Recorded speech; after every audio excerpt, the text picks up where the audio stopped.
Welcome back, everyone. If you're listening, I know how you're feeling right now. That final score, 24-34 against the Niners. Yeah. It looks kind of close on paper, doesn't it? Like, oh, maybe a one-score game. We were in it late.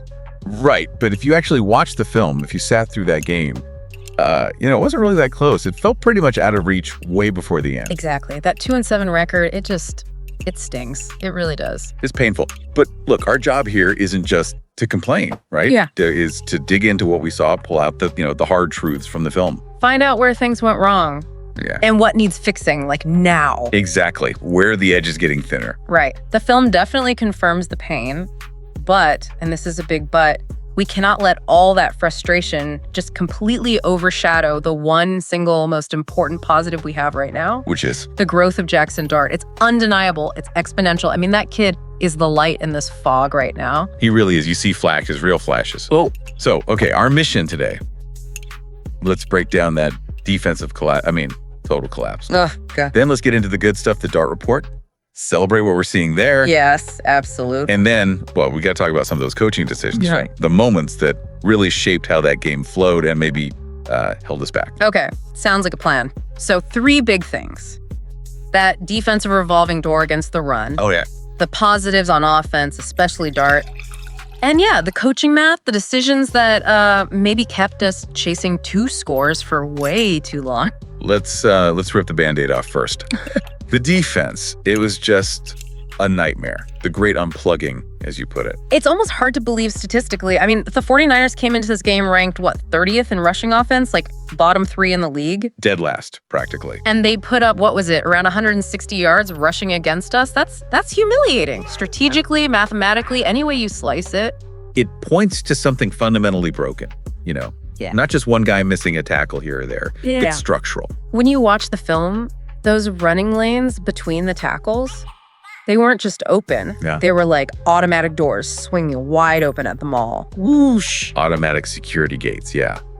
So technically, how does that happen? I mean, you watched it too. It looked like confusion, maybe, more than just lack of effort. That's what I saw. It was just a consistent breakdown in run fits. And, for listeners, run fits are it's simple gap assignments. Every defender has a job, a gap to control. Right.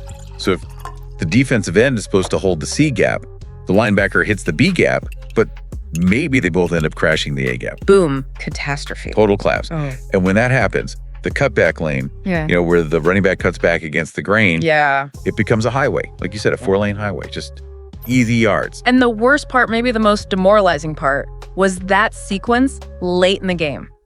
4th quarter. Ugh. Niners have the lead. They don't even pretend to pass. 8 straight runs. They even bring in their backup running back. And he still just jogs into the end zone, untouched. That sequence was it felt like surrender, like waving the white flag against their most basic clock-killing plan. Total non-resistance. It was shocking. It really was. Okay, beyond the run game, the pass rush, or lack thereof, what happened there? Yeah, that was disappointing too. No blitzing, no stunting, no disguising coverages before the snap, nothing.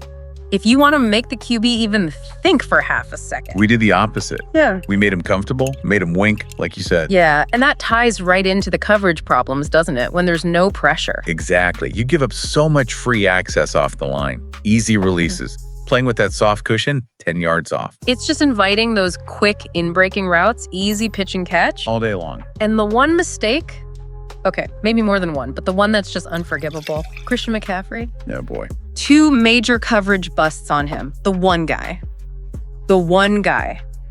who should have a giant red circle around his name in every meeting on every whiteboard. Red Sharpie, absolutely. He's the engine of that offense. And we just let him run free twice on huge plays. That just screams lack of preparation for the absolute obvious. It's basic football. You have to take away their number 1 threat first. You just have to. That's the frustrating part. Okay.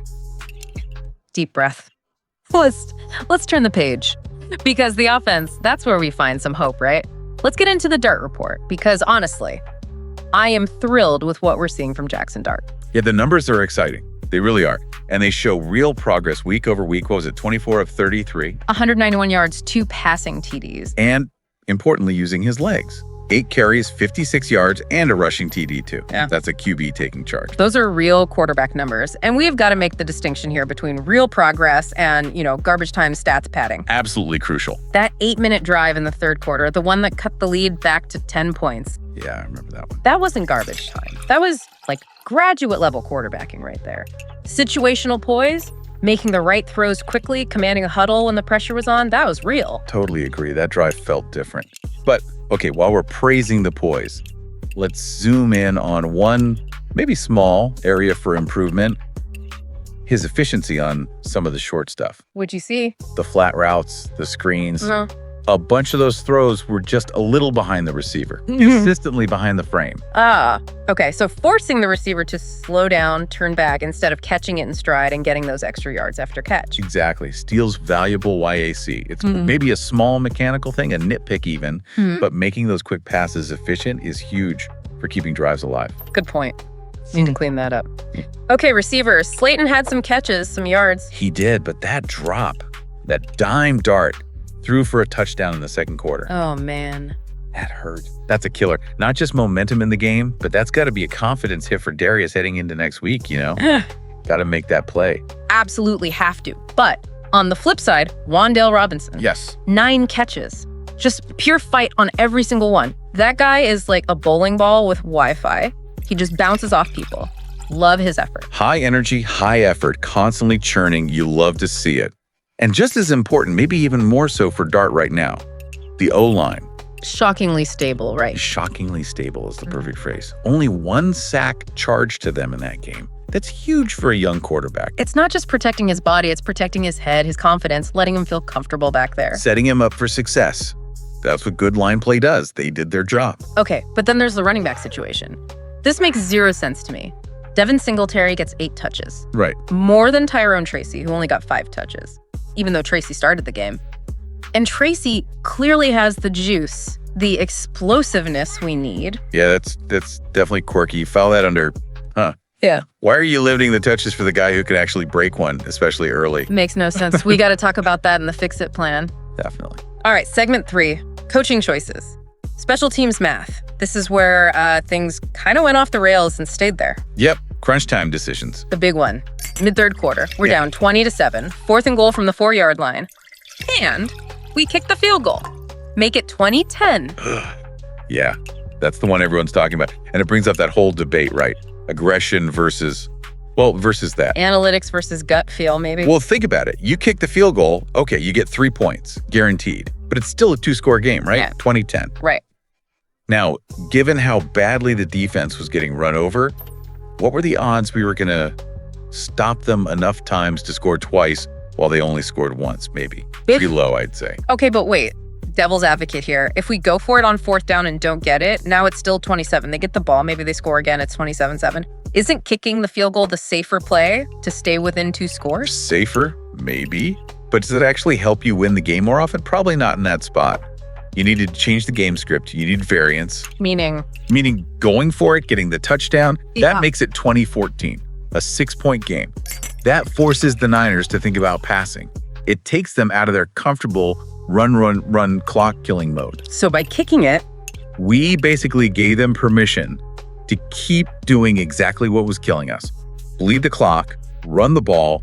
We let them stay in their comfort zone instead of making them uncomfortable. So instead of forcing their hand, we just said, yeah, go ahead, keep running all over us. Analytics has to be screaming, go for it. Yeah, right. Especially with the defense struggling like that. You'd think so. Seems like a spot where aggression was needed. And briefly, that end of half mismanagement too. Yeah. After the strip sack, right? Yeah, we got the ball back, still had timeouts. The idea, maybe get points was fine, but the execution, an inaccurate flat throw, then running all curl routes against a shell defense in the end zone, that's just low percentage stuff. Yeah, it didn't feel sharp. And then special teams. The missed field goal after we got the turnover, that just popped the momentum balloon instantly. Totally deflating. And the source material mentions, we've paid a premium for anxiety at kicker when maybe steadier, cheaper guys were out there. Feels like it sometimes. We need clear lines drawn. What's the range? What's the situation where we absolutely try it, and where do we not? Consistency. Non-negotiable. Gotta have clarity there. Okay, let's try to end on a constructive note. The fix-it plan. because there are things to build on. I loved that quote from Jaxson Dart after the game. Which one? We can't get down on ourselves after one big play. That's leadership right there. That's a flare fired up into the night sky. Yeah, that's huge from a young guy. Mental toughness. And that attitude, that positivity needs to translate into actual changes on defense, on offense, like this week. Agreed. Translate that into, let's call it defensive adulthood. So, okay, the sources fixes for the defense. Yeah, give us the details. What specifically needs to change? Okay, run fits, tackling first, got to recenter the defensive front, and only call spill to help defense if the help defender is actually where he's supposed to be. Explain spill to help for everyone. Right, so spill is when like a D lineman or an outside linebacker forces the running back to bounce outside, right? Yeah. Ideally, towards a safety or another defender who's waiting there, that's the help. Okay. But if that help defender isn't in position, maybe he bid inside or something, you cannot call for the spill because then the back just bounces outside for huge yards. Need discipline there. Play your gap. Got it. Makes sense. And the pass rush, stop making the QB comfortable. Exactly. You need complexity. You need to make him think. So implement some blitzes, use disguises, show one look, play another, run stunts, coordinate movements between the linemen to free someone up. Create free rushers, especially against their quick passing game. Make him hold it just a fraction longer. That's the idea. Force hesitation. Love it. And coverage. Less free lunch. Less auto cushion, for sure. Got to use press bail technique sometimes. Explain that one too. Press bail is where the cornerback lines up looking like he's going to jam the receiver at the line of press him in. But then right at the snap, he quickly bails out into his zone coverage. Ah, so it takes away that easy free release they were getting on those quicken breakers. Precisely. Especially on the downs where we saw those routes working consistently. Mix it up. Don't be predictable. Okay, good stuff for the defense. Now, offense. Fixing things there seems more about maximizing Dart and being smarter. Right? Yeah, introduce more layers, better tempo. Like introduce the backside menu earlier in drives. Backside menu, digs, glances. Dig routes, glance routes. Drift routes on the backside of the formation, call those on, say, 2nd and 6. Punish the defense if they over-rotate towards the main concept. Keep them honest. Okay, I like that. And third downs.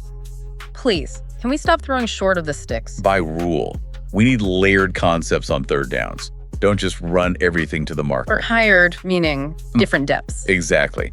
Have a shallow route, maybe something sitting down right at the sticks, and a deeper crosser coming late. Why does that work better? It stresses zone coverage.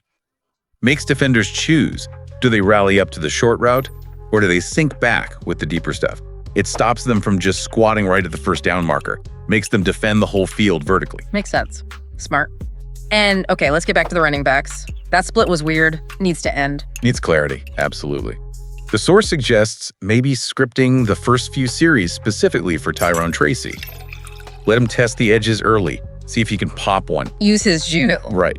Then use Singletary as the changeup, the between the tackles guy. Define the roles clearly and let the explosive player get his touches early. Yes, please. And red zone. We get down there. It feels like we need, what did you call it, 4-yard algebra? Yeah, not just hope. It means really detailed play design for that compressed area near the goal line. Like what? Misdirection plays from tight formations, hiding the tight end, running back flat routes that turn into wheel routes, things that create leverage and exploit tiny spaces. Because down there, every single yard is a battle. Okay. Packers, Lions coming out, winnable games? Maybe. Not impossible. Yeah. But it absolutely requires committing to what we just talked about, that defensive adulthood. Being aggressive on fourth down when the math says go. And starting faster on offense. Using Tracy's speed right away. Script those runs. Test the defense immediately. Paramount. Got to dictate early. You know, before we wrap, I was thinking about that positive playing thing before the game.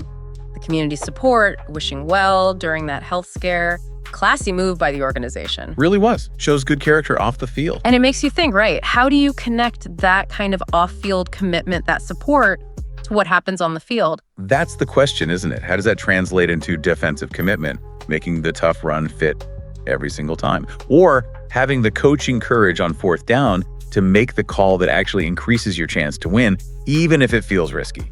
Yeah. So maybe the question for you, listening, heading into next week, isn't just will they run press bail coverage more? It's do they have the organizational courage to follow the numbers on fourth down? Yeah. To trust the process? Knowing that playing it safe often just guarantees a slower loss in those spots. Are we going to play to win? Or just play not to lose? That's the mindset shift. Jaxson Dart seems to have it.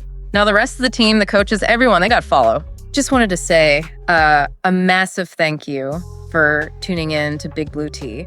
Absolutely. And, you know, a huge shout out always to BLKFREEZYTV. Oh, definitely. For the fantastic programming, the production, everything that makes this possible. Yep. Their work behind the scenes is just really appreciated. It really is. This has been Big Blue Tea.